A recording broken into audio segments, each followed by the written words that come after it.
Vous êtes avec Léa et Léa dans Alimentation sans filtre.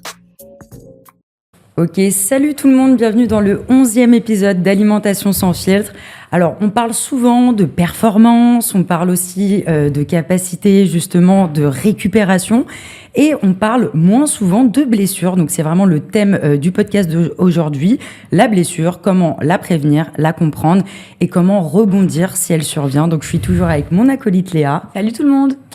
Et du coup, donc aujourd'hui, on va accueillir deux intervenants que j'ai eu la chance en fait de rencontrer donc suite à des douleurs en fait justement que je pouvais avoir lorsque je courais un peu plus de 8 voire 10 km. J'avais des douleurs qui venaient aux genoux et aux hanches et du coup, j'ai eu la bonne idée d'aller consulter Mathieu et Xavier. Je vais vous laisser vous présenter à tour de rôle. Merci les filles. Mathieu Toulza de Sport Posture Conseil, podologue au départ, ancien sportif de haut niveau. Notre job à nous, Xavier se présentera, c'est de travailler sur l'analyse du mouvement et essayer de comprendre un petit peu comment chacune aime bouger pour pouvoir lui proposer des solutions, on va dire, thérapeutiques ou de performance en fonction de leurs objectifs. Voilà. Ok. Bonjour, merci pour l'invitation. Xavier Dix, podologue, posturologue. Je suis vers Disney, moi, et je travaille avec Mathieu depuis 2 ans maintenant. Et ensemble, on arrive à créer, lui par le mouvement et moi par la posturologie, une analyse plutôt complète et du sportif pour la prévention des blessures et la recherche de performance. Ok, très bien. Donc le but aujourd'hui, ça va être vraiment de comprendre comment prévenir une blessure, comment la gérer quand elle survient et aussi comment reprendre l'activité physique après pour éviter aussi que ça se reproduise. Alors, si on reparle un petit peu de posturologie, comment vous, dans votre métier, vous pouvez essayer de prévenir l'arrivée d'une blessure ? Alors, la posturologie, c'est l'étude de la position érigée. C'est-à-dire qu'on a des effecteurs, qui sont les muscles, d'accord, qui vont nous maintenir debout. Et avant ça, on a tous les capteurs sensoriels qui viennent s'intégrer dans la boîte noire qu'est le cerveau avant que les effecteurs puissent rendre le mouvement. Et juste, on n'a pas demandé, mais c'est quoi concrètement la différence entre un posturologue et un podologue, pardon, si on peut juste... Posturologue, c'est un terme générique. En fait, c'est pas adapté au podologue. Enfin, c'est pas adapté. C'est pas spécifique au podologue. La posturologie, comme je te le disais, c'est la posture érigée, la position érigée, d'accord. Donc, un ostéopathe peut être posturologue, un kiné peut être posturologue, okay. Un ophtalmo peut être posturologue. Tout ce qui va agir sur le capteur sert à la posture globale. Okay. Donc la posturo, c'est une spécialisation du podologue s'il en a envie. D'accord, ok. Comme nous, on peut être spécialisé en nutrition sportive. Ouais. En fin de compte, vous, c'est vraiment une spécialité en fait en plus. Pour analyser un peu mieux justement le mouvement, la posture, toutes ces choses-là en fin de compte. C'est ça, c'est un petit peu de travail en plus après le diplôme, mais c'est intéressant. Ça marche. Alors, du coup, là, le but, ça va être pour nous d'identifier, de corriger les facteurs de risque, d'accord, avant qu'ils deviennent une source de douleur, forcément. Donc, quelles sont, selon vous, les causes les plus fréquentes de blessures qu'on pourrait éviter en fin de compte chez les sportifs ? Selon nous, ce qu'on retrouve quand même, il faut toujours se poser la question quand on a un sportif, c'est quel est son contexte, comment comprendre un petit peu comment il est arrivé à pratiquer, sa fréquence d'entraînement, son intensité, son expérience, ses antécédents, etc. Et peut-être la première chose qui pour le coup est valable pour toutes et tous, c'est en gros comment il est arrivé à ce degré d'entraînement. On sait que la cause principale de blessure aujourd'hui, si on prend l'exemple de la course à pied, c'est pas fondamentalement la façon de courir, la chaussure, le terrain. Ce sont des éléments intéressants à prendre en considération, mais c'est pas l'élément premier. L'élément premier, c'est la capacité qu'a l'individu à digérer son entraînement, c'est-à-dire à accepter la contrainte mécanique qui résulte de l'entraînement. Et donc, à chaque fois qu'on s'entraîne, certes, c'est dans le but de progresser, mais la progression, elle se fait après l'entraînement. Donc, si jamais on commence à s'entraîner trop vite, trop fort, comme on le voit souvent finalement. Alors c'est quoi trop vite, trop fort ? On pourra peut-être en décrire un petit peu ce que c'est après, toujours peut-être par rapport à la course à pied pour que ça parle au plus grand nombre. Si on s'entraîne trop vite ou trop fort, forcément on s'expose à la blessure. Le système humain, le vivant, c'est un système de survie et il n'aime pas être brutalisé. Donc ça c'est quelque chose qu'il faut avoir vraiment en tête, une règle générale, c'est la progressivité dans tout ce qu'on fait. Donc il y a une Le bon question sens. un petit peu de fréquence d'entraînement Exactement. et peut-être de durée de récupération qui n'est pas à négliger. Sommeil, intensité, fréquence. C'est les trois questions à poser en premier. Et le reste vient après. N'importe quel sport. Ouais. Ouais. Ouais, je pense que la progressivité, on va en parler beaucoup dans ce podcast, parce que la blessure, c'est souvent une surprise pour le sportif, mais pas vraiment pour le corps en lui-même, parce que le corps, il a obtenu des déséquilibres, puis des déséquilibres, puis des déséquilibres. Il le sait, il le sent, il compense, et la blessure arrive quand, généralement, on n'en prend pas compte. C'est vrai que c'est de plus en plus compliqué, j'ai l'impression, de nos jours, parce qu'en fait, chacun montre un peu ses trainings, ses entraînements, enfin, les met en lumière, on voit sur les réseaux sociaux. Et donc, en fait, on peut avoir tendance, en effet, voilà, à se comparer. Et puis après, montrer quelque chose de manière épisodique à un instant T n'est pas le reflet nécessairement de façon de la pratique sportive de la personne et de ses entraînements au quotidien. Mais c'est vrai que je pense qu'on peut avoir vachement de débordement, en fin de compte, et de surentraînement lié à de la comparaison et à tout ce qu'on voit, en fait, sur les réseaux sociaux. Ouais, c'est sorti du contexte en fait. Donc c'est toujours pareil, hein, dans tout ce qu'on fait, c'est une histoire de contexte. Et le mouvement, le sport en général, regarder quelqu'un en train de pratiquer un mouvement, on en discutait un petit peu en off avec Léa, c'est globalement, il nous montre quelque chose. Est-ce qu'il fait ça tout le temps? Pas forcément en fait. Et puis encore une fois, on ne connaît pas comment il a fait pour arriver jusqu'à ce niveau-là, on ne sait pas comment il a fait pour s'entraîner. Donc en fait, la norme ou se comparer aux autres, c'est humain. Mais pour nous, en tout cas, ça n'a pas trop de sens parce qu'il n'y a pas de norme. Nous, ce qui nous intéresse, c'est la norme de la personne qu'on a en face de nous, qui ne répond peut-être pas à la norme générale. Et encore, faudrait-il qu'on définisse ce que c'est qu'une norme générale. Et puis l'appli Strava, c'est un peu comme ton Instagram. Est-ce que tu as des photos Insta tout le temps dans ta vie? Non. Donc c'est pareil. Il y a des personnes maintenant, carrément, qui payent des personnes pour courir J'ai pour vu leur ça. Strava. Enfin, je pense que ça part vraiment Le règne assez du loin. paraître. Ouais, On est c'est vraiment. ça, ça, un peu de ça. exactement. Et au final, on en vient à se blesser de façon pour essayer d'impressionner et en fait d'aller en dehors de ses capacités physiques, quoi. Donc Ouais. une des causes principales, c'est le surentraînement. Surentraînement par rapport aux capacités de la personne. Voilà. Ok. Voilà. Pas par rapport, c'est vrai que les gens, des fois, surentraînement, ils vont se comparer au surentraînement du sportif de haut niveau. Sportif de haut niveau, c'est une niche. Je prends souvent cette analogie, mais qui me paraît bonne. On en parlait aussi un petit peu en off. C'est que tout le monde conduit une voiture. Maintenant, entre conduire une Formule 1 et conduire une R5, on peut pas comparer les réactions d'une Formule 1 aux réactions d'une R5. Mais voilà, un sportif, on va dire amateur, il peut s'inspirer des sportifs de haut niveau, mais je dis bien s'inspirer avec les limites qu'il convient d'avoir par rapport au fait que il n'est pas sportif de haut niveau, quoi. Voilà, c'est important ça. Et tout à l'heure, Xavier, tu disais que c'est important peut-être d'écouter le corps parce qu'il peut y avoir des signaux.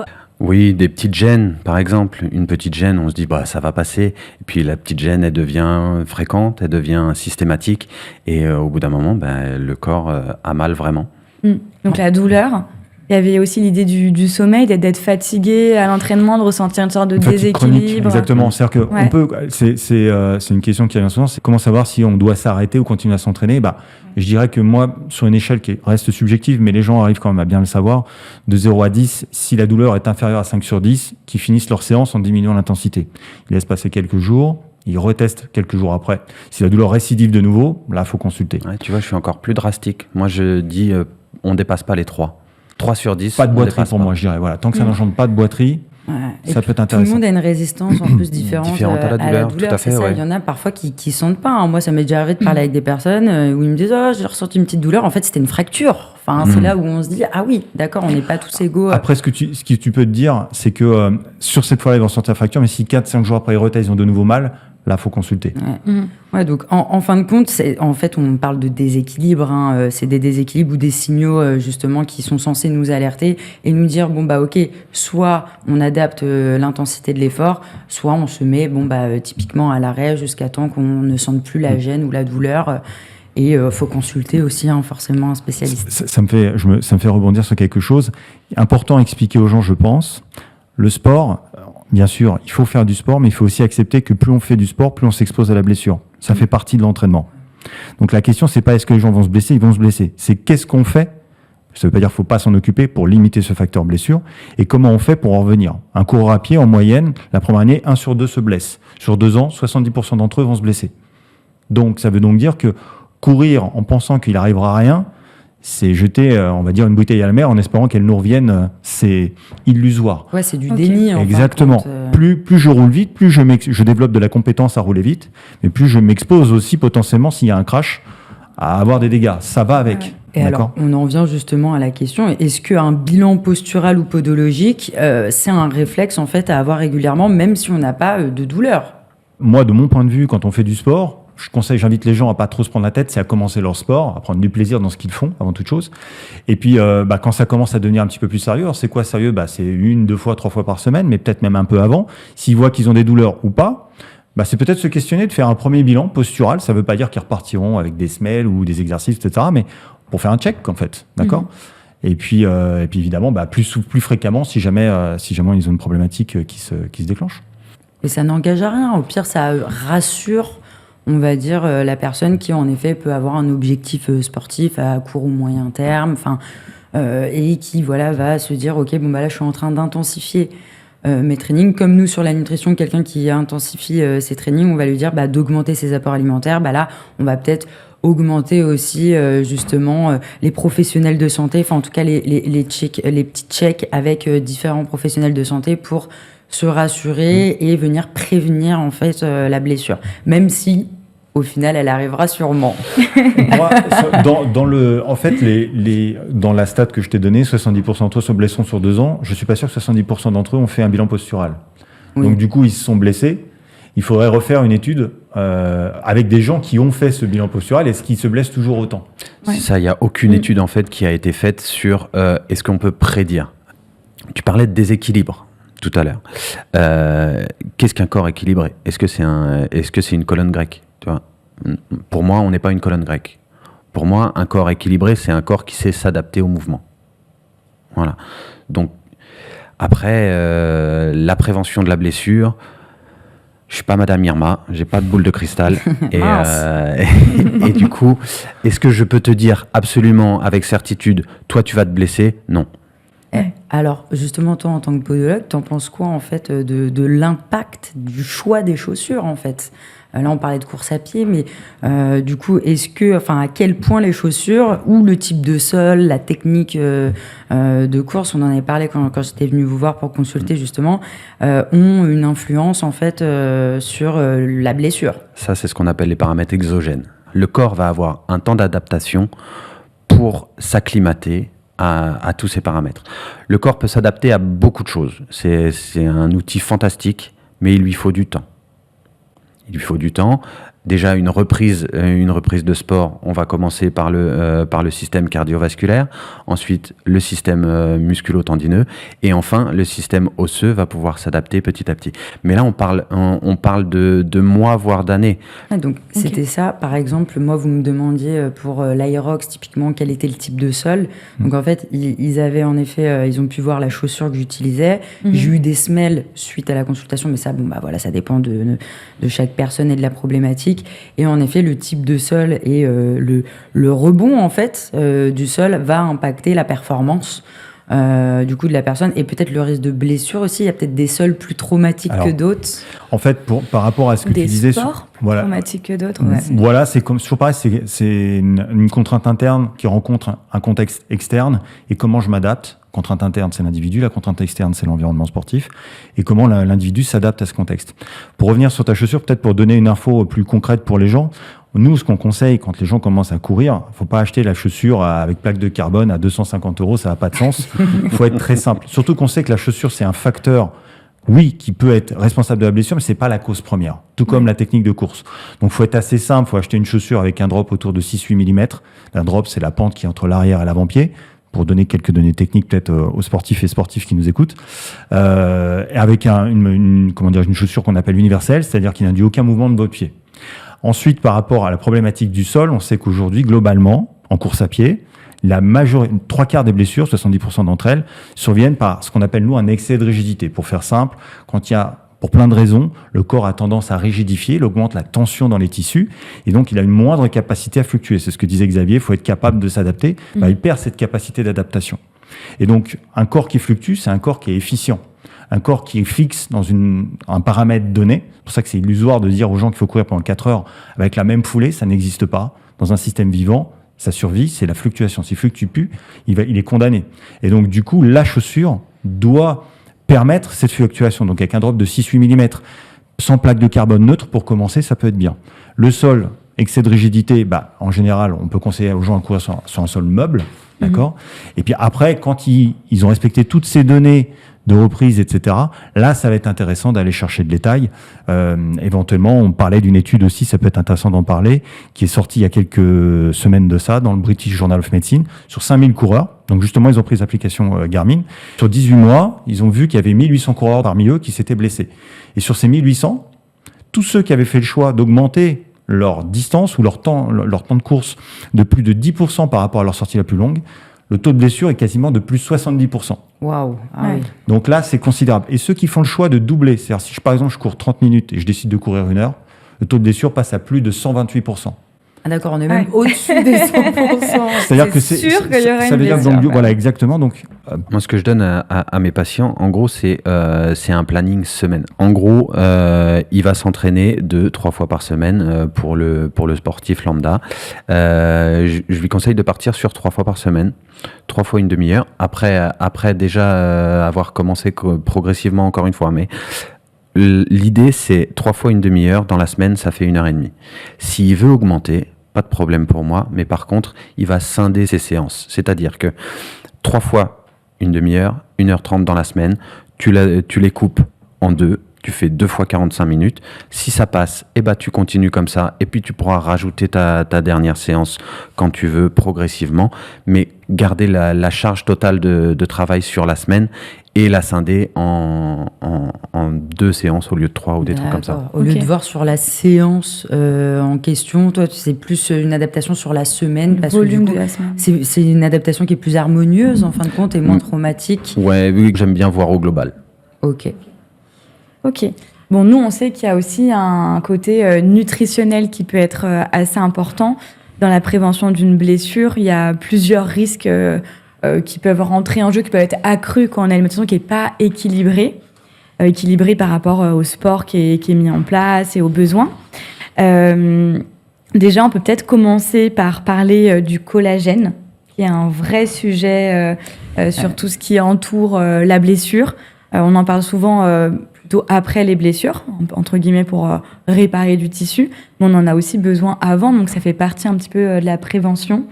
Et à partir de 25 ans, on a une baisse de la production de collagène. Après, du coup, c'est que c'est un sujet qui est assez controversé. On en parlait toutes les deux au niveau de l'absorption. Ouais, c'est ça.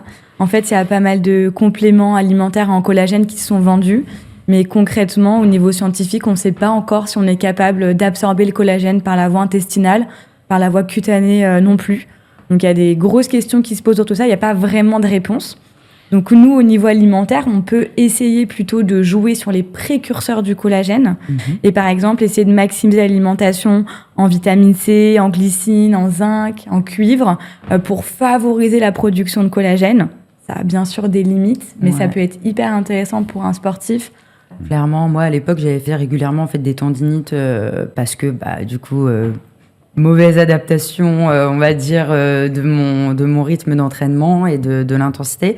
Et en fait, à l'époque, j'avais pris justement un complément alimentaire sous forme de sirop. C'était de la silice, en fait, et ça me permettait de booster ma propre production de collagène. Je n'ai pas eu de tendinite depuis, donc visiblement, en tout cas, j'en ai tiré des bienfaits. Alors, c'est toujours plurifactoriel, on ne peut pas remettre tout sur ça, bien évidemment. En fait, on doit faire attention sur l'aspect micronutritionnel. Donc, c'est ça, le collagène, voilà, il faut que ce soit lié à de la vitamine C, il faut qu'il soit hydrolysé aussi pour favoriser l'absorption. Mais en effet, il y a des petits quand même bémols sur lesquels on n'a pas toutes les réponses. Sur l'aspect macronutriments, donc protéines, lipides, glucides, c'est important aussi, surtout pour un sportif, d'accord, de couvrir les besoins. Donc sur l'aspect protéines, faire attention à bien apporter des protéines de qualité donc à notre corps de manière fréquente dans la journée. Aussi, ça c'est important, d'accord, pour limiter déjà le catabolisme musculaire, donc la fonte musculaire, et pour bien récupérer, ça c'est important. Donc il y a des apports qui vont être différents en termes de quantité en fonction de la population, d'accord. Une femme enceinte n'a pas les mêmes besoins qu'un sportif de haut niveau, un sportif d'endurance n'a pas les mêmes besoins qu'un sportif de force, et vice-versa, et ça va dépendre aussi du poids global de la personne.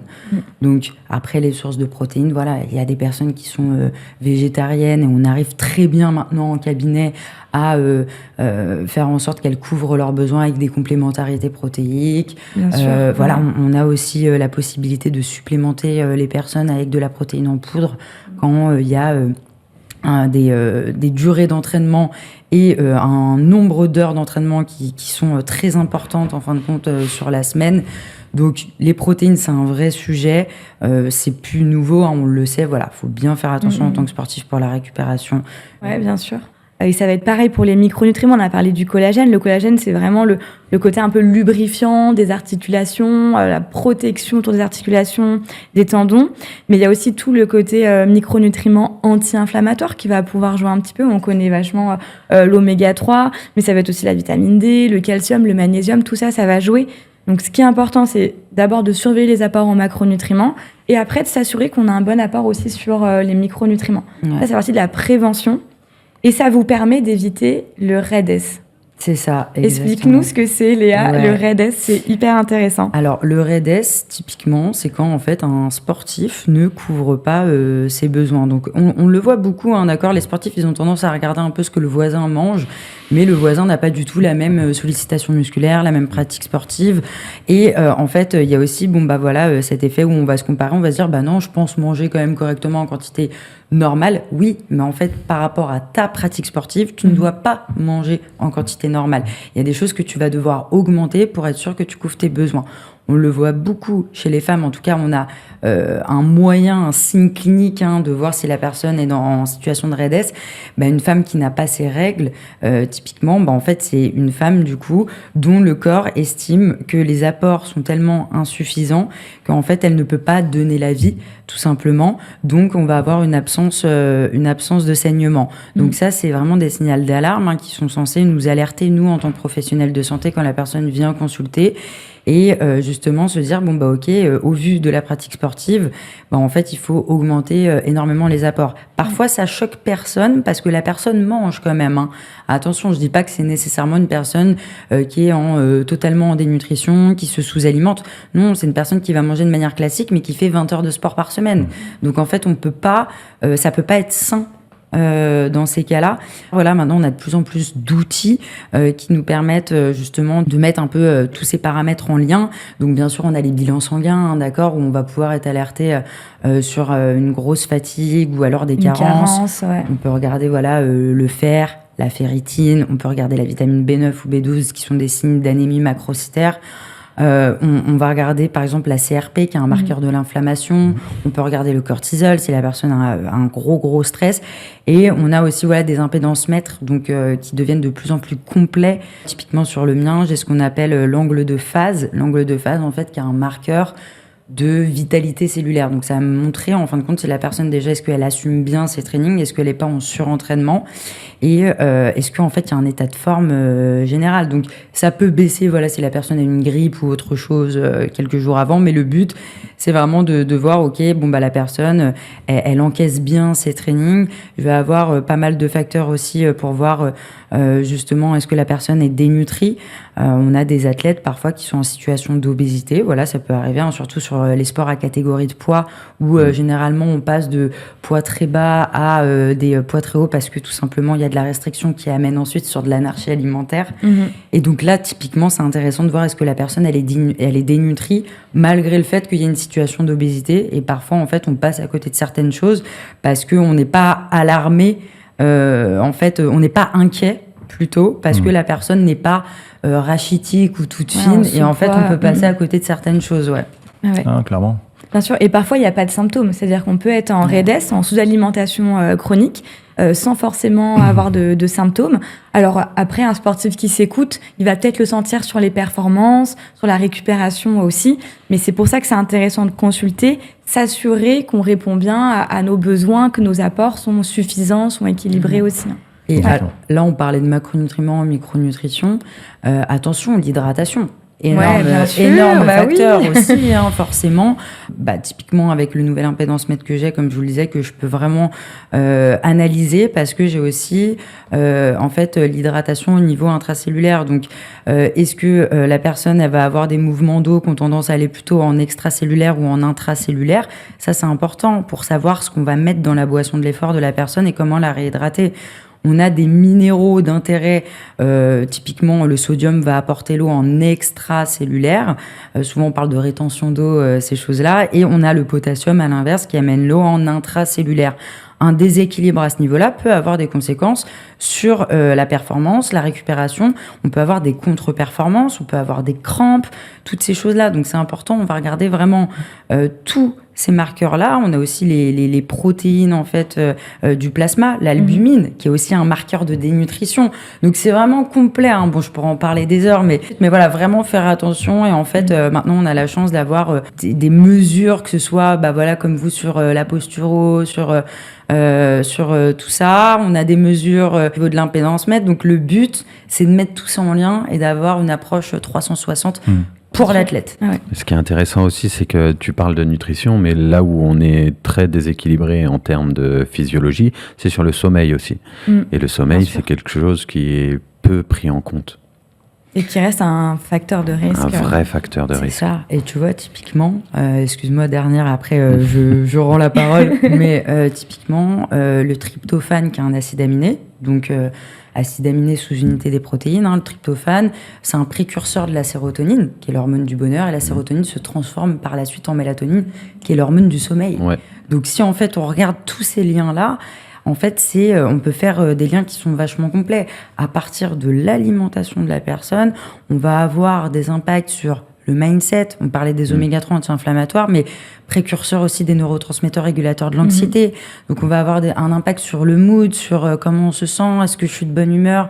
Est-ce que je synthétise bien le GABA? Le GABA qui est le neurotransmetteur le plus régulateur de l'anxiété. Est-ce que j'ai tous mes précurseurs? Donc, c'est ultra complet. Et quand on a vraiment toutes ces données-là et qu'on arrive à tout optimiser, c'est incroyable. Bien sûr, ah ouais. Mais quand on fait tout bien, il peut quand même y avoir une blessure. Voilà. Et c'est là où, du coup, on va parler un petit peu de quand une blessure survient, comment on va pouvoir la gérer, comment on va pouvoir, en fait, en ressortir un petit peu plus fort. Alors, il y a plusieurs types de blessures. Il y a les blessures qui vont faire baisser l'entraînement, faire adapter l'entraînement, mais il y a des blessures qui immobilisent complètement. Vous, comment, quand vous prenez un patient en charge qui est immobilisé, comment vous allez connaître en fait à quel moment on va le remettre sur pied, à quel moment il va recommencer l'entraînement et comment il va reprendre l'entraînement aussi? Nous, quand les gens viennent nous voir, en fait, il faut peut-être différencier grave blessure, blessure moyenne et blessure, on va dire, entre guillemets, moindre ou légère. Quand nous, on reçoit les gens, en parlant pour nous, comme tu es venu nous voir, on essaie toujours de comprendre la problématique. En général, ils sont déjà passés par la phase rééducation où ils sont en cours. Rééducation, réathlétisation, c'est quoi la différence? La rééducation, c'est de remettre les paramètres, on va dire, physiologiques à un niveau, entre guillemets, dit normal. D'accord. La réathlétisation, c'est être capable de repratiquer son sport avec une intensité, une fréquence plus importante. Ça, c'est plutôt géré par les kinés. Et la réathlétisation, c'est plutôt géré par les kinés ou les prépa-phy. Ça dépend du niveau de l'athlète, du sportif, la prise en charge. Nous, quand ils viennent nous voir, ils ont parfois une problématique spécifique qui est parfois parallèle avec leur blessure. Et donc, nous, on apporte une connaissance, notamment par rapport à l'analyse du mouvement, en partant d'eux-mêmes, donc leur anatomie, leur structure, leur nerveux, comment le système nerveux aime utiliser leur corps dans le contexte sportif. Et là, on va les guider. Mais on va pas forcément, en fonction du stade où ils sont dans leur rééducation. Par exemple, je prends un exemple tout bête.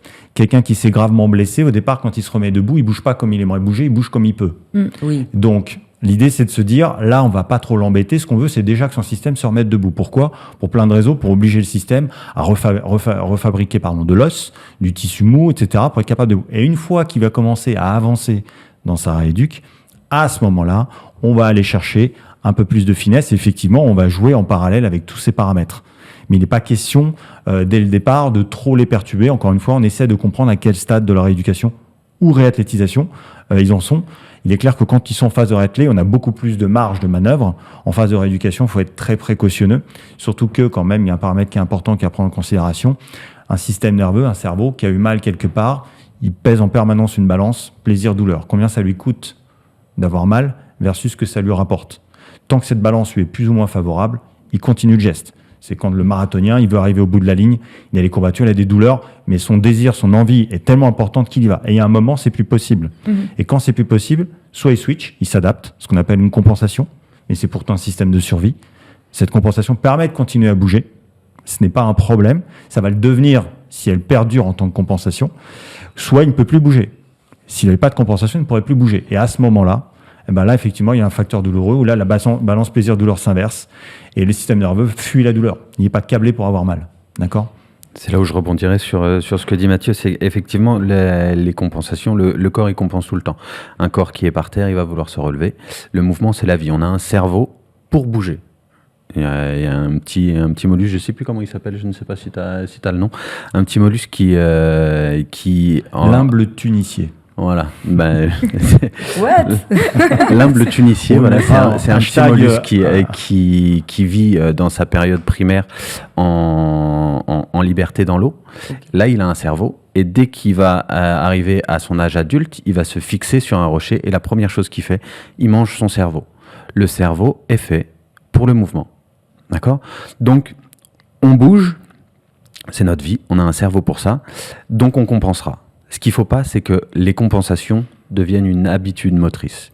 Parce que là, on risque la blessure, effectivement. Et de créer d'autres blessures. Souvent, quand on a mal quelque part, on commence à avoir quand mal de l'autre côté. On pense avec l'autre jambe, par exemple. Et c'est pour ça c'est pas toujours bénéfique. Non, et c'est pour ça que, comme je te le disais tout à l'heure, soigner une zone, ça m'intéresse moins.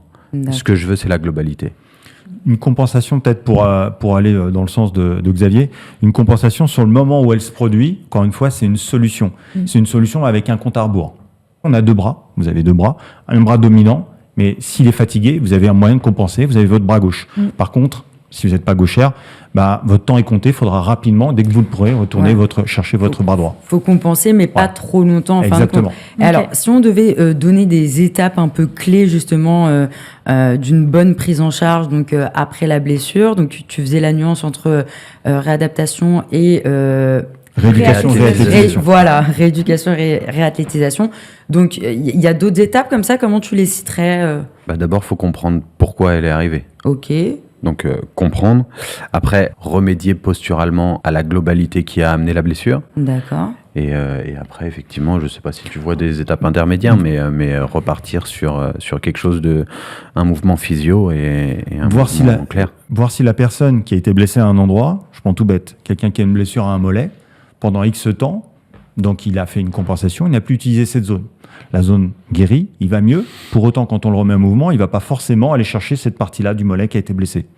Donc il faut essayer de valider. Alors, il y a plein de moyens pour ça, électromyogramme, testing, in situ, exactement. D'être bien certain qu'il réutilise ce qui était au départ une force. Oui, il a mis sa force en sommeil, mais à un moment, il va falloir aller la réutiliser. Donc ça, c'est des éléments. Et il faut l'accompagner. Et surtout, toujours pareil, la culture du bon sens. Le patient, même s'il n'est pas spécialiste du médical, il n'y a personne d'autre qui se connaît aussi bien que lui, en fait. Sauf qu'il a pris pour habitude de temps en temps de ne plus s'écouter. Alors certains s'écoutent trop, d'autres s'écoutent pas assez. C'est toujours pareil, c'est un curseur. Mais il faut en permanence échanger. Nous, on n'a pas la solution miracle. Nous, on a des pistes, comme on l'a fait avec toi, et on explore. Ça m'amène à une question, et je pense que les sportifs, c'est ce qu'ils redoutent le plus, mais est-ce que le temps d'immobilisation, le temps d'arrêt sur la performance, est-ce qu'il va impacter ensuite toute la rééducation, la réalisation et le temps de reprise Clairement, oui. Tout à fait. Ouais. Fonte musculaire. Ouais. Première chose, c'est la fonte musculaire. Ça va très très vite. En quelques jours, le volume peut diminuer de moitié. Ensuite, il y a la perte de confiance. Toujours un cercle vicieux pour le coup, au lieu d'être vertueux. Fonte musculaire, moins de force. On sait que, on va dire, la qualité première pour tenir debout, c'est la force en moyenne, et après c'est la coordination. S'il n'y a plus de force, quand on se met debout, personnes âgées par exemple, à qui on dit faut entretenir le muscle, on a moins confiance. Si on a moins confiance, on se met moins debout, et si on se met moins debout, on a moins de force. C'est vraiment, donc il faut, oui, ça va se perdre rapidement.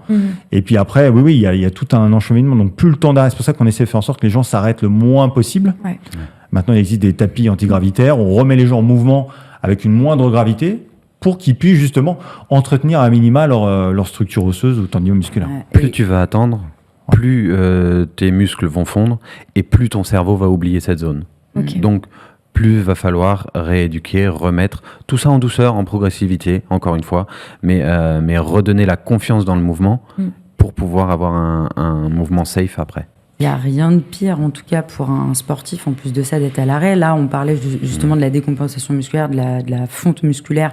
Et tu pourras justement dire l'étude que tu as regardée pour les apports, enfin, l'adaptation des apports en protéines pour essayer de pallier à cette décompensation. Mais il faut penser aussi à la prise de poids.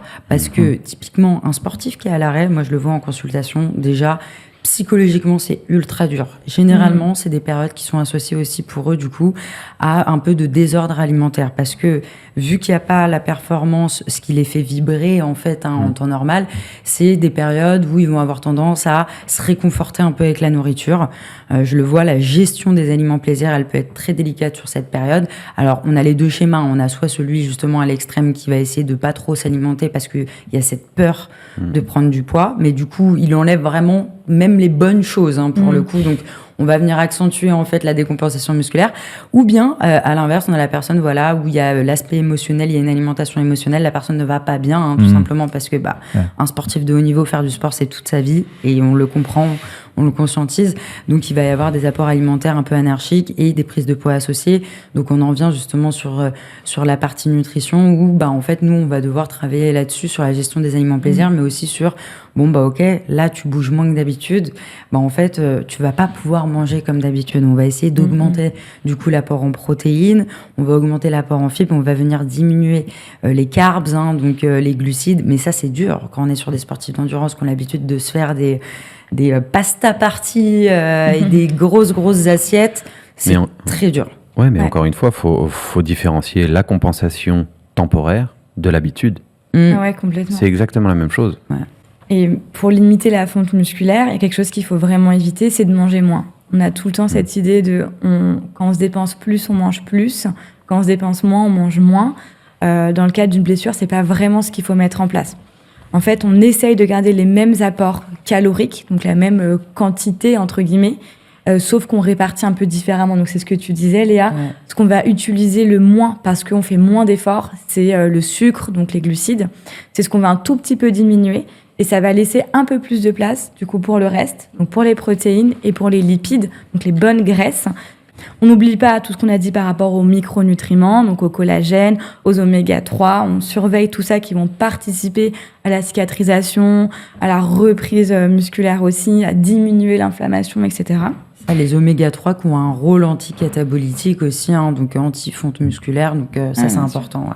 Et pour faire un petit zoom sur les protéines, il y a eu beaucoup d'études qui ont été faites sur quels sont les apports, quel est l'idéal en termes d'apport en protéines pour un sportif qui est blessé. Est-ce qu'on réduit, est-ce qu'on maintient, est-ce qu'on augmente? Donc, ils ont tout essayé. Alors, évidemment, le pire, c'est de réduire. D'accord? On essaye de vraiment garder toujours des bons apports en protéines, même un tout petit peu plus que les besoins habituels. Et après, ils ont essayé de beaucoup les augmenter parce qu'il y avait un intérêt de se dire est-ce que quand on augmente beaucoup les protéines, on arrive à maintenir la fabrication du muscle même s'il n'est pas sollicité. Alors, c'est pas tout à fait vrai. En réalité, il faut garder des très bons apports en protéines. Donc, habituellement, on vise 1,8 à 2 grammes de protéines par kilo de poids de corps par jour.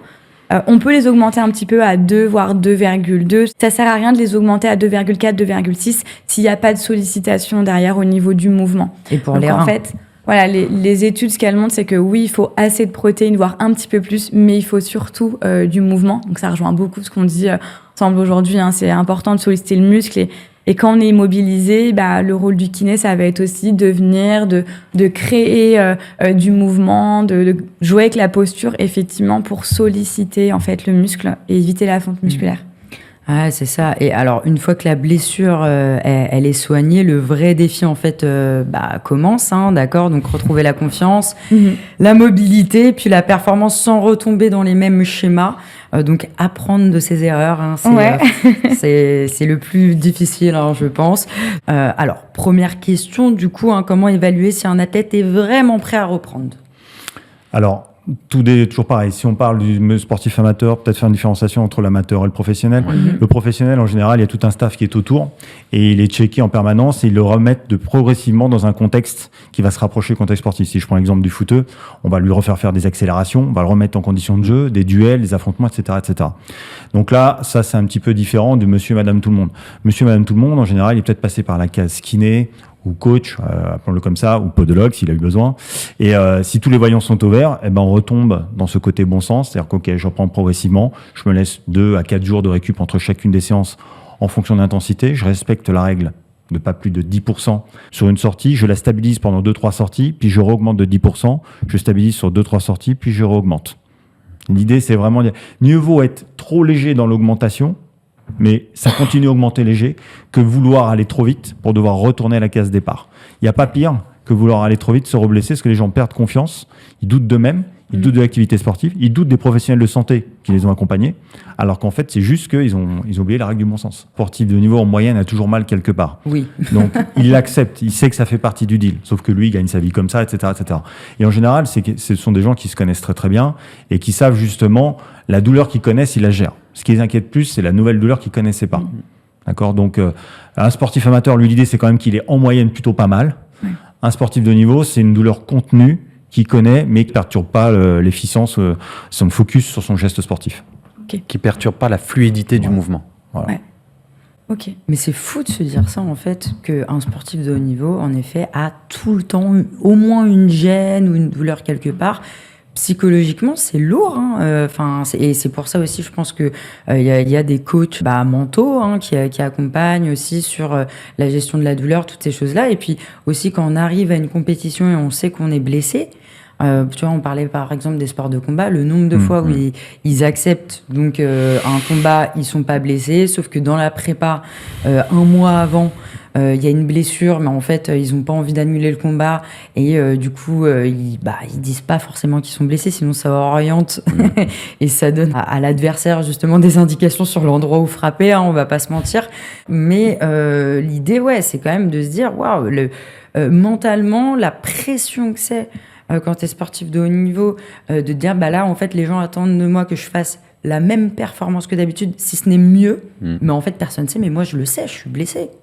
En fait, je pense qu'il y a, même au sein des sportifs de haut niveau, tu as 2 catégories. Alors, il y en a bien plus, mais sont décatégorisés. Il y a ceux à contrainte externe, c'est-à-dire ceux qui ont un opposant ou un adversaire, ou des adversaires qui vont pouvoir impacter leur manière de bouger. Donc là, le stress, physique, les stress sont particuliers. Et il y a ceux où il n'y a pas de contrainte externe. Je prends l'exemple d'un nageur, il nage dans sa voie, ou un athlète. Si un athlète sprinter, par exemple, il peut être blessé, mais le gars d'à côté va pas faire en sorte d'accentuer sa blessure. Donc l'approche de la blessure, elle n'est pas la même. Dans un sport de combat, effectivement, comme tu le disais très bien, souvent, ils rentrent blessés. Pourquoi ? Parce que, peut-être pour expliquer aux gens, le contexte de l'entraînement est parfois plus dur, alors toute proportion gardée, que le combat lui-même. Je m'entends par là, ce que je veux dire par là, c'est qu'ils s'entraînent, ils sont à un degré de fatigue dans l'entraînement qui est tel pour être justement capable de résister à la contrainte qui est en cage. Et c'est aussi un fait que s'entraîner blessé, c'est pas toujours bien, mais c'est aussi s'entraîner à gérer la blessure. Parce que dans la cage, si on fait analogie avec le MMA, quand tu es blessé un œil, tu as un plancher orbital qui est atteint, tu as une blessure au genou, à la cheville, etc., faut continuer. Et ça, faut pas souhaiter la blessure à l'entraînement, mais ça s'apprend aussi, en fait. Quelqu'un qui a jamais été blessé, qui se blesse au moment de la compète, c'est l'inconnu. Et déjà, comme la compète, par essence, c'est un environnement inconnu, l'idée, c'est, donc, c'est difficilement entendable en moyenne pour les gens de dire aller faire du sport blessé, c'est dur. Et du coup, la reprise, il y a tout le côté aussi mental. Oui, effectivement, il faut apprendre à s'écouter, à écouter la douleur, à écouter peut-être qu'un temps de récupération plus important peut être observé au début, plein de choses comme ça. Et au final, on a l'impression que le corps, c'est un peu un outil. La nutrition, ça peut devenir aussi un peu un outil. Et aussi sur la relation saine à l'alimentation, c'est ça, dès qu'on est sur des sports où il y a des catégories de poids, c'est aussi la porte ouverte à des troubles du comportement alimentaire. Sur les sports aussi où justement, plus on est fin, mieux on se sent. Donc la course à pied, le cyclisme aussi. J'en ai eu beaucoup en consultation justement qui se sous-alimentaient. Où il y a beaucoup de troubles du comportement alimentaire. Gymnastique, les danseuses classiques aussi, où il peut y avoir des remarques des toutes jeunes. Je pense aux profs de danse classique qui font des remarques aux jeunes filles. Et ça crée des troubles du comportement alimentaire. Donc, attention à la relation entraîneur-entraîné, attention à la comparaison, à l'aspect de performance. Vraiment, essayons tous ensemble de prendre soin de nos sportifs de haut niveau et de les accompagner au mieux pour limiter la blessure. C'est quand même le thème du podcast. Et après, aussi pour les préserver psychologiquement, parce que c'est pas évident. Tout à fait. En fait, on a plein d'outils qu'on peut utiliser, mais comme vous dites, il y a le sens de l'écoute qui est assez important. le sens psychologique aussi du sportif qui est vraiment à mettre en avant.